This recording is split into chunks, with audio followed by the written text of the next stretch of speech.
আমার বাবার নাম প্রতুল চন্দ্র সরকার, সংক্ষেপে সেটাও পিসি সরকার, মানে বাবাও পিসি সরকার, ছেলেও পিসি সরকার। খুব মজা হতো।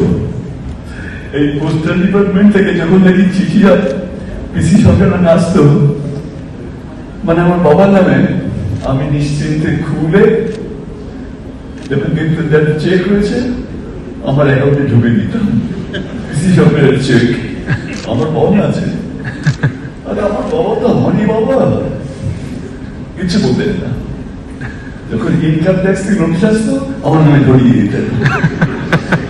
এই ছিল আমাদের বাড়ির অবস্থা। পোস্ট অফিসের সঙ্গে, পোস্টাল ডিপার্টমেন্টের সঙ্গে আমাদের যোগাযোগটা খুব আন্তরিক। আমাদের মানে বিশেষ করে আমার বা আমার মতো অন্যান্য কম বুদ্ধি মানুষের ছোটবেলায় আমার ধারণা ছিল আমার দুটো বাবা, একজনের নাম বাবা আর একজনের নাম পিসি সরকার।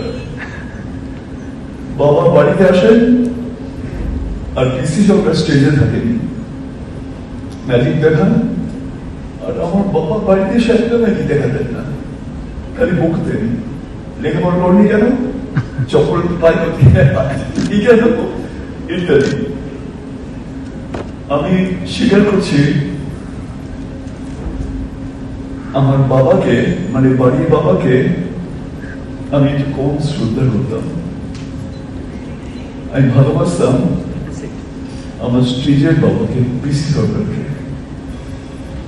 তিনি কি জানে কি কারণে বাড়িতে আসতেন না, স্টেজে আসতেন, স্টেজ থেকে উধাও হয়ে যেতেন। আমি মাকে বলতাম যে আমার বাবা বাড়ি আসে না কেন?